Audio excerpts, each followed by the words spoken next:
I'm called Navasa Joel, and I'm the animal husband officer for Shema District. And we are here to talk about calf management right away from the mother prior to calving up to when it is set for insemination or natural mating. Calf management, it is something that should be taken care of and should be emphasized because we are planning the future farm. Future farm is the calf we are talking about.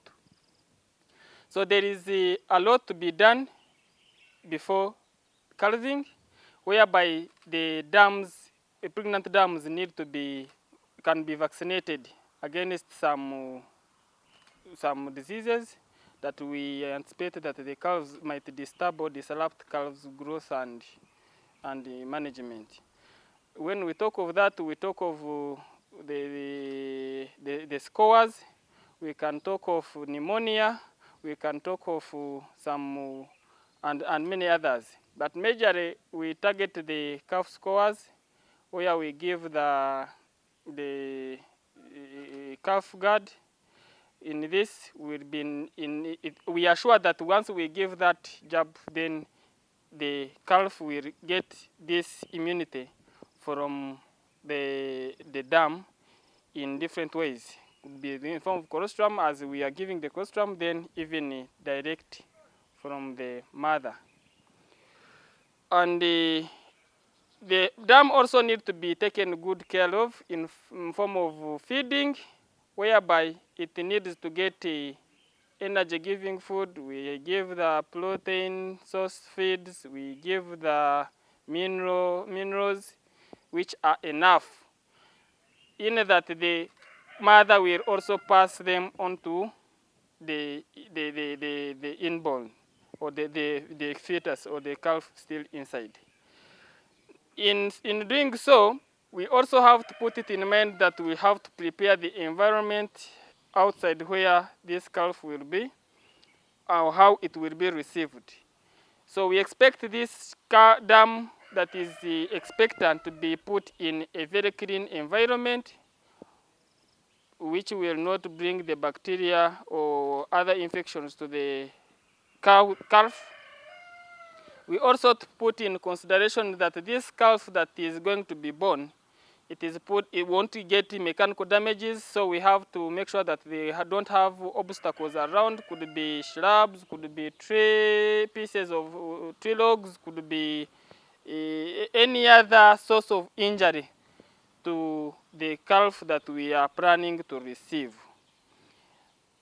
In addition to that, we also to plan a one calf unit, or we can call it a pen, which must be having a litter, and in this form it must be dry. In so doing, we are trying to prevent these infections of the calf that we are going to receive, and at the same time, we are trying to bring in comfort to the calf that we are going to receive. Though we are trying to discomfort it it is going to feel some discomfort when it gets out of the womb, but also we try to improvise the comfort outside where we are going to receive it from. Then we also have to prepare enough, as in how it will get the colostrum. When I talk of colostrum, colostrum is the first milk we receive from the cow after calving down. And it has a lot of nutrients, or we can call them, it gives defense to the calf. So it must be taken good care of. One, it must be clean enough. Two, it must be in warm. Three, it must be in good conditions, bacteria-free or any other source of infection, of dirt. So it must be in a position that it will not do any harm onto the calf that we are going to receive or we are going to feed. Then, how we are going to feed this calf? These calves, once we receive them, we give them this colostrum in the first 1-2 hours. Because as time goes on, absorption rate will lower down.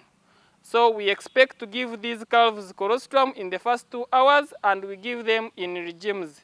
Quantity goes hand in hand with the kilograms or weight of the calf that has been born. We give that milk, so-called colostrum, we can give it in 3 phases that we give in the morning, we give in the afternoon, and we give in the evening. In so doing, we don't want to congest. So, and secondly, the abomasum. Secondly, we give in a way that at least we create room for absorption. Then another thing, we use nipples, we prefer nipples in feeding calves in a way that we want the colostrum or the milk to go direct to the right chamber of the stomach, as we are aware that a calf still is under ruminants, and they have 4 chambers. So we target the last chamber, which is abomasum, and those nipples, they help the milk to go direct to the abomasum for easy digestion. Then milk quantities also varies, as I have said, that is in kilograms. Then it also goes gradually. As the milk volumes goes gradually, we introduce these calves to starter feeds. They are pelleted, so we give them slowly as we reduce milk. Then milk shouldn't be reduced once.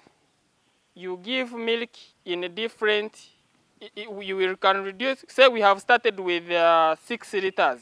Those are 12 cups. So we expect that after 2 weeks, you will be in position to reduce either by a cup or a liter, depending on the time we expect this calf to be weaned. And we keep monitoring them. We weigh the live weight of the calf at birth, record. So as you keep on feeding, we keep on monitoring the weight gain, until when we attain a level where we really think it is worth weaning. In addition, then another thing, these calves also need to be dewormed because they are greatly affected by worms and they retard their growth. So if you don't follow the deworming regimes, then you are predisposing these calves to a number of issues. Then you also introduce these calves on solid foods.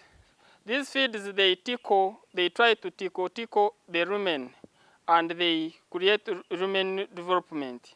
Then another thing, the other pelleted feeds, what we call starter feeds, they also aid in rumen development, in ruminal development.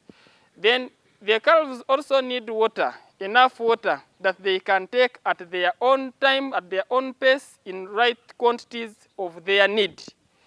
And they also help in rumen development. We also need to provide minerals, could be in form of mineralics, which is the best because it has balanced minerals as in the body demands. Then weaning, when we wean these calves, before we wean them, we have to when they attain like 2 months, then we have to remove them from individual calves and individual pens, and we join them to the group. And in grouping them, we also keep them as in according to their sizes, age, and weight. Because if you mix them without that order, then expect the small ones or those that are not strong enough compared to the other ones, they might not feed. They will always be pushed, what we call survival for the fittest. Once you put feeds, then the other ones will always eat last. And in so doing, plus the harassment and the torture they get from the other ones might retard their growth. So from the herd, we still maintain the same feeding and the hygiene. In calf management, we have to ensure that we prioritize hygiene.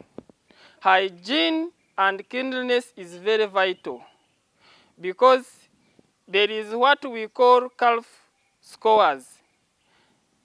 Calf scores is something that can kill, retard growth, and can affect the life of the calf, and it will be reflected even in their old ages. In a way that once they are predisposed to that diarrhea, they will develop wounds. Could be in the intestines, could be in the intestines, and they end up with the permanent damages, which will affect the absorption of the feeds. And with time, even if you feed that animal, now it is a cow, actually a milking cow, they will not absorb, they will not take up as much as they are supposed to get, and that one will lower their productivity. Secondly, those wounds still will affect their absorption and even can result into retarded growth, stunted, and those cows, they will not grow and attain maturity. Then after that, we have removed from the other group, calf management. Now we assume that they have attained, we still maintain the management until they attain maturity. In maturity, this is how we determine maturity before we win them. We weigh them, and we follow the records of the live weight we have been taking. And if we find that they have attained about 90 kilograms, could be less by 20, could be slightly more, but depending on the weight they were born with, will determine when they are supposed to be weaned. And the common mistake most farmers do is weaning these calves in according to the time frame, months. Say after 4 months, then they are supposed to be weaned. That one is very wrong. You will wean and keep the drafts, and you will not get anything out of them. Then the other ones, they also need to be maintained, the weaners. There are some things you are not supposed to do as a farmer. In these calves, we call them weaners. Things like castration, things like dehorning, or introducing them to the main herd. Old ones will subject them to stress. Actually, we can call it distress. And this distress might even result into death. Others will also become stunted, will not grow as expected. Then we need also to keep them on the pellets, or what we call those the processed feeds. Or if you don't have those pelleted feeds, you still have to provide them a special meal. Could be silage, could be anything that you really think. It could be maize bran, broken, but we mixed within the feeds, other pastures. Then we give them hay or anything that we really think will nourish them. In doing so, we are trying to minimize stress that we subjected them by removing them from milk, because they have been used to milk. So if you remove the milk, then you have to give them something that will replace the milk by adding them those supplements. And another thing, in the process of weaning, when we try to reduce the milk volumes, then we also add on the other sold feeds in order to make that they ensure that they get what is enough for them, for their body demands. Then we have finished up with the weaners. Now we are handling them. We maintain the deworming regimes. We do some vaccinations, because now they are prone to quite a number of diseases. Vaccinations that can be done at that age could give them Clostridial infections. We have the Toxoplasma and whatever that we give at that age in order to prevent them from those infections. Then we also we can give them ECF, East Coast fever vaccines. They're also available to prevent them from tick-borne East Coast fever disease. Then we also we can give them you can give them FMD or any other vaccine that you really think is worth them, depending on the environment and the threats you have around your farm. Then you keep weighing those animals. In most cases, calves or weaners, they tend to reach the maturity age, puberty age, at 14 to 15 months. And we assume that by that time, they will have attained the weight, and they again get on heat. They are reserved and plan to become mothers of tomorrow. Scores for the third time. Scores, we have a problem with that disease. And times it is diarrhea, they call it diarrhea, and it affects calves not only at that age, even if they recover, but even at their maturity age when they are mothers.